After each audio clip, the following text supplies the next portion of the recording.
il a réitéré la même promesse à Isaac et à Jacob, ainsi qu'à Israël. Mais nous qui sommes dans la nouvelle alliance, nous étions des étrangers, les nations. On n'avait aucun droit en Israël. Lorsque vous prenez Romains 9, les versets 4 à 6, nous dit, les cultes, les promesses, les patriarches, l'adoption, la gloire étaient pour Israël. Dans le livre de Michée 4 et 5, nous dit quoi? Chaque nation marchait au nom de son Dieu. C'est-à-dire, l'expression Dieu d'Abraham, Isaac et Jacob ne nous concerne pas, nous l'église, ni de loin et ni de près. Parce que les liens de notre intégration, c'est la croix, l'œuvre de la croix. À partir de la croix, lorsque vous lisez Éphésiens chapitre 2, depuis le verset 10 jusqu'au verset 21, qui explique notre intégration. Il a détruit les murs mitoyens, il a réuni les deux peuples. Le peuple qui était loin, nous les nations, et ce qui était près, c'est Israël, par sa mort rédemptrice, et nous sommes greffés à entrer dans le plan du salut. Donc notre Dieu, c'est Jésus-Christ.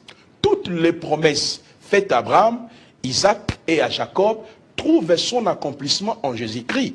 Lorsque nous lisons Galates chapitre 3, l'apôtre Paul, étant juif, il a expliqué que la promesse faite à Abraham ne reposait pas par les œuvres, mais par la foi. Et l'apôtre Paul est en train de développer maintenant la notion de la prédication de la foi. Galates 3. Maintenant, lisez la conclusion de l'apôtre Paul.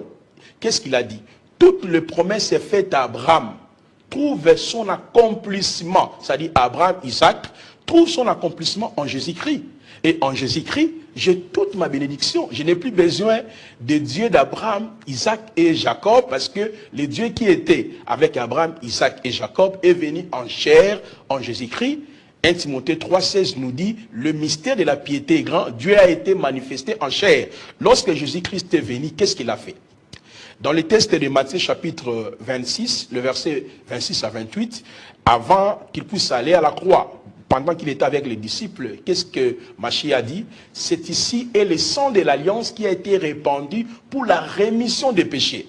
Donc, il annonçait déjà la nouvelle alliance qui a été promise au peuple d'Israël par l'entremise du prophète Jérémie. Lorsqu'on prend Jérémie 31, le verset 28 à 39, le Seigneur a envoyé le prophète Jérémie pour dire, comme l'alliance sinaïtique a été violée, l'alliance que Dieu a traitée avec Israël par le biais du prophète Moïse, c'est là où il s'est présenté comme le Dieu d'Abraham, Isaac et Jacob. Cette alliance a été violée et le prophète Jérémie a prédit que dans un temps lointain, il y aura l'inauguration de la nouvelle alliance.